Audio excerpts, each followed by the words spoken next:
Imagine for a moment stepping off a plane, feeling a kind of warmth that has nothing to do with the sun. It's the feeling of belonging, a deep, quiet knowledge that you have finally arrived home.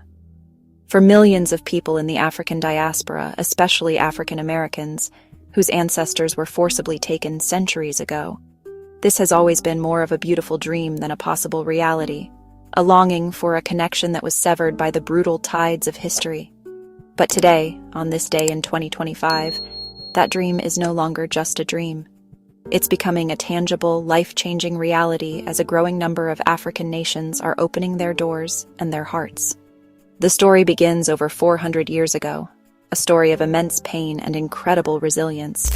This event created a vast global family, the African diaspora, whose descendants now number over 200 million. For centuries, this family lived with a missing piece of its story, a connection to a continent they knew was theirs but could not touch. They built new lives, fought for freedom, created vibrant cultures, yet the question of where are we from always lingered. Now, the script is being flipped. In an incredible and historic shift, African countries are actively creating pathways for the diaspora to return. This isn't about just visiting as a tourist. It's about becoming a citizen, reclaiming a birthright, plugging back into the ancestral source. These nations are not just offering passports. They are offering a sense of wholeness.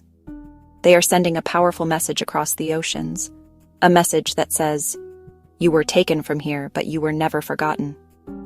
Your home has been waiting for you, and the door is now wide open for your return."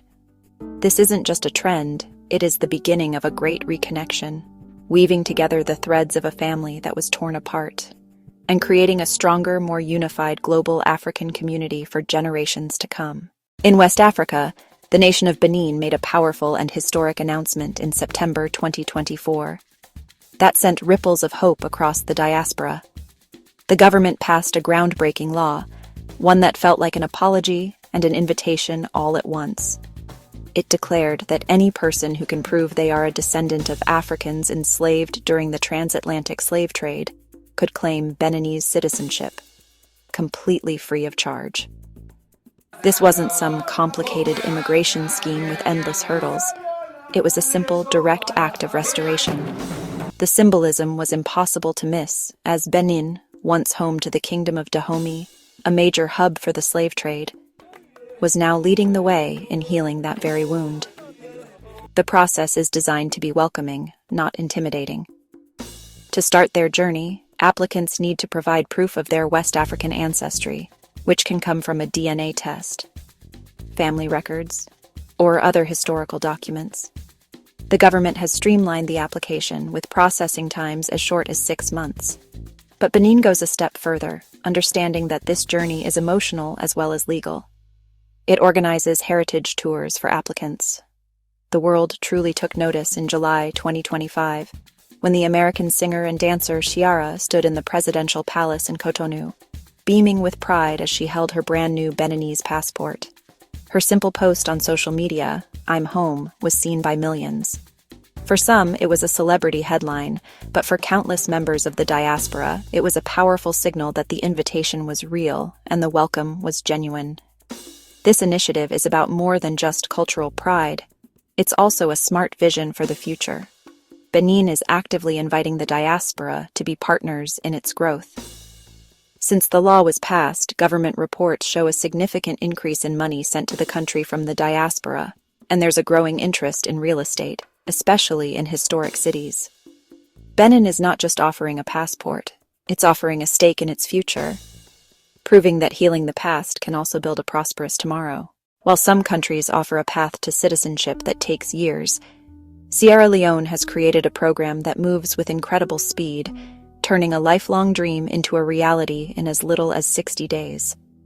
This West African nation, whose name means Lion Mountains, has launched an innovative heritage and citizenship program that directly links identity to genetics. The core idea is simple. If your DNA says you belong here, then you do. This approach has resonated deeply with many African Americans, offering them a place where their belonging is written in their very code. The process is remarkably direct and modern. It begins with a DNA test from an approved company like African Ancestry, tracing maternal-paternal lineage to specific African ethnic groups. If your results show a connection to one of Sierra Leone's tribes, Mende, Temne, Limba, you have your key. You then submit the DNA report along with your application. Within weeks, successful applicants are invited to the capital, Freetown, for a citizenship ceremony. This isn't a cold, bureaucratic affair in a sterile office. It's a vibrant, emotional celebration filled with traditional music, dancing, and blessings from community elders. These ceremonies are often described as deeply moving reunions, connecting people not just to a nation, but to a specific community and a living culture. For many new citizens, it's like discovering a chapter of their life story they never knew was missing. They are not just gaining a passport, they are being welcomed into a family. One story that stands out is that of a teacher from Chicago who discovered her Mende roots. Upon arriving in Freetown for her ceremony, she was greeted by local elders who called her by a Mende name, explaining it was the name of a great-grandmother she never knew. It was a moment of profound connection that bridged centuries of separation. Of course, there is also a strategic element to Sierra Leone's program. The government is clear about its goal to attract talent, investment, and tourism from the diaspora. For those who want an expedited process, there is a pathway that involves a significant financial contribution, which is framed as an investment in the nation's development. But for many who take this journey, it's not just a transaction. It's an investment in their own identity, their children's future, and the rebuilding of a nation. Hundreds have already taken this path, starting new businesses, buying land, and becoming active members of their newfound communities. Liberia's story of return is unique, deeply woven into the fabric of its history. Founded in the early 1820s by freed African Americans, born from the idea of a safe haven on the African continent, a place where people of African descent could live in freedom and dignity. Its name means Land of the Free. The capital, Monrovia, is named after U.S. President James Monroe, showing ties to America. For over a century, the Constitution held a powerful promise of belonging. At the heart is Article 27. It states citizenship is open to people of Negro descent, regardless of where they were born. In theory, any African American was eligible, but there was a major catch. Liberia did not permit dual citizenship. That forced an impossible choice between an American passport and ancestral birthright. The game changed in 2022 when a historic reform passed. It finally allowed dual citizenship. That was the final piece unlocking the constitutional promise. The door that was there in spirit was now open in practice. The process today is simpler. Applicants declare African descent, provide genealogy records, or provide a DNA test. Then take an oath of allegiance in Monrovia. For some, the journey is deeply personal, tracing family lines back to Americo-Liberians from the 1800s. Liberia's invitation is more than correcting history. It's a forward-looking strategy to tap into diaspora skills, capital, and global networks. The government hopes returning citizens will help rebuild and innovate. Returnees are already building schools, modernizing agriculture, launching technology startups in Monrovia. Liberia's story is proof the dream of returning home has been alive for 200 years. It just needed this moment. When people in the diaspora talk about returning to Africa, Ghana is often the first country that comes to mind. It has long been considered the spiritual heartbeat of the Pan-African movement, a place that has consistently championed the cause of global Black unity. This reputation was really solidified back in 2001 when the country passed the Right of Abode Act. This law grants people of African descent the legal right to live and work in Ghana indefinitely, without the constant worry of visa renewals or the threat of deportation. It was a foundational step, establishing Ghana as a true place of refuge and settlement for its extended family from across the Atlantic. The true turning point, however, came in 2019 with the Year of Return. This masterful campaign marked 400 years since the first enslaved Africans arrived in Virginia, and was a global invitation to the diaspora to come home. It was an invitation to visit, invest, and to stay permanently. The campaign was a phenomenal success, attracting over 1 million visitors and injecting nearly $2 billion into the Ghanaian economy. Ghana didn't stop with just offering residency. Building on the momentum of the year of return, the country began holding large-scale citizenship ceremonies. In November 2023, one ceremony saw 522 African Americans and people from the Caribbean granted full Ghanaian citizenship. By early 2025, that number had grown into the thousands. These events are often held at symbolic locations like Cape Coast Castle, Elmina Castle. These places of horrific departure have been transformed into sites of joyful return, a powerful act of reclaiming history and turning pain into promise. Famous figures like the musician Stevie Wonder have also become Ghanaian citizens, inspiring many more to follow. The path to Ghanaian citizenship through this route often involves a period of integration. Applicants typically live in the country for several years, contributing to their local communities. The reward is far more than just a passport. It's the sense of finally finding your place in the world. For the returnees, Ghana offers a stable democracy, a growing economy, and a rich, welcoming culture. For Ghana, these new citizens bring valuable skills, investment, and a strengthening of the bonds that make up the global African family. The West African nation of Guinea-Bissau may be small in size, but its vision for reconnecting with the diaspora is enormous. In 2025, the government launched the Decade of Return, offering citizenship to descendants of Africans across the Americas. What makes Guinea-Bissau's approach unique is its deep emphasis on cultural immersion. This is not a quick transactional process focused on paperwork. Instead, the government insists applicants embark on a journey to truly understand and connect with the country's culture and history before they can officially call it home. The philosophy is inspired by Guinea-Bissau's struggle for independence led by Pan-Africanist Amilcar Cabral. Cabral believed culture was a powerful tool of resistance, and that true identity goes far beyond a legal document. The government wants citizenship to be an emotional and cultural transformation, not just a legal one. Applicants are encouraged to learn Criollo, participate in community service projects, study the nation's revolutionary history. The journey typically begins with an organized heritage visit. A group of applicants travels together. During the trip, they live with local families, participate in traditional ceremonies, explore significant historical sites. This builds genuine relationships and a real-world understanding. At the end of discovery, those who feel a true connection can submit their formal application. Applications are typically processed in about 6 months. The reward is a passport to a country with largely untapped potential. Guinea-Bissau boasts stunning unspoiled beaches, rich fishing waters, vast fertile agricultural land. The government hopes culturally attuned citizens will become partners in development by starting businesses, investing in tourism, sharing skills and experiences. Returning diaspora can help build prosperity while completing their personal journey of homecoming. Gabon, a nation on the Atlantic coast of Central Africa, has taken a more selective, high-profile approach to diaspora outreach using celebrity influence. One of the most famous examples is Samuel L. Jackson. A DNA test revealed his ancestral roots with the Benga people. His journey of discovery became global news. He traveled to Gabon, was welcomed by the community, met with the president, and was granted a Gabonese passport. These stories might seem like PR stunts, but the impact is real and far-reaching. They've sparked curiosity among thousands of African Americans, inspiring people to explore their ancestry through DNA testing. The process is selective. There's a clear path for those with proven heritage and influential platforms. It usually begins after ancestry results are verified, followed by an official invitation to visit the country, culminating in a high-profile citizenship ceremony.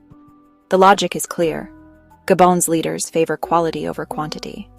By attracting influential members of the diaspora, they gain powerful global ambassadors who promote the nation, encourage investment in the economy, and enhance Gabon's cultural standing on the world stage.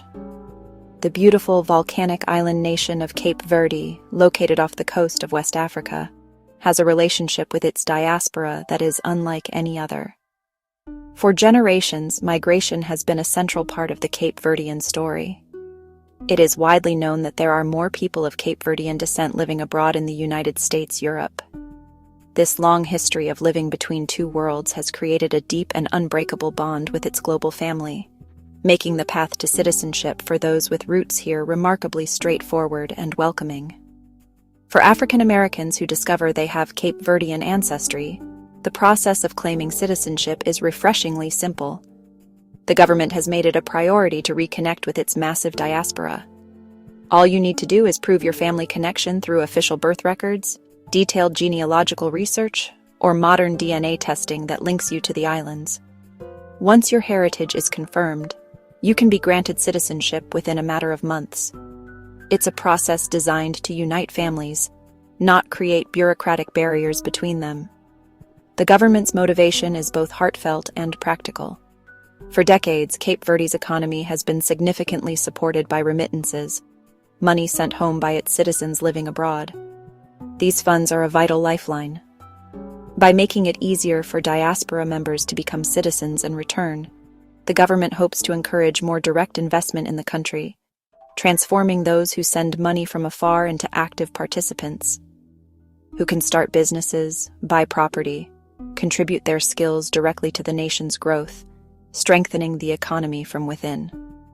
Life in Cape Verde offers a unique blend of African influences, European influences, creating a vibrant and distinct culture. Beyond its stunning beaches and dramatic landscapes, the country is known for political stability, its democratic values, and its strategic location at the crossroads of Africa, Europe, and the Americas.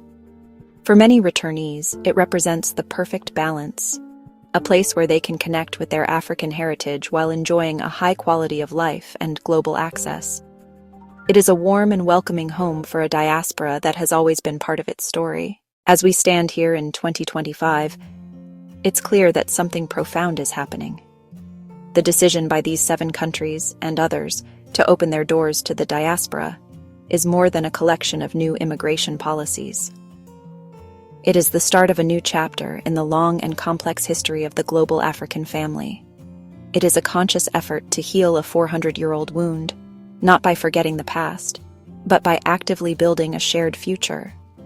This movement is a powerful acknowledgement that Africa's strength lies not only within its continental borders, but also in the vibrant, resilient, and talented diaspora scattered across the globe.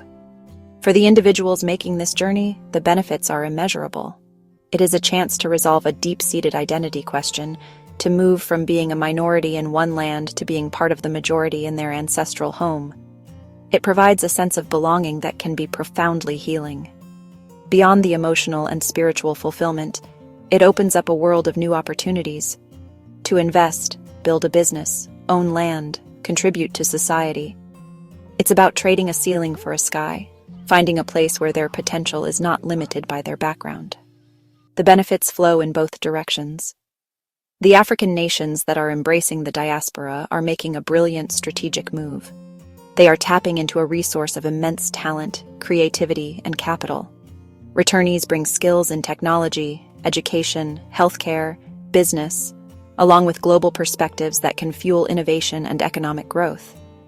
This reconnection also enriches the continent culturally, creating new music, art, ideas as different branches of the African family tree are grafted back together. It's a powerful form of unity that strengthens the entire continent. Ultimately, this growing trend is a story of hope, legacy, and unity. It is a message to every child in the diaspora that their story did not begin with slavery, but with the rich civilizations and cultures of Africa. It ensures that the sacrifices of their ancestors were not in vain, as their descendants now have the chance to return, to rebuild, to reclaim their birthright. This movement is weaving a new tapestry for the 21st century, one where the entire global African family is stronger, more connected, and ready to build a brighter, more unified future together.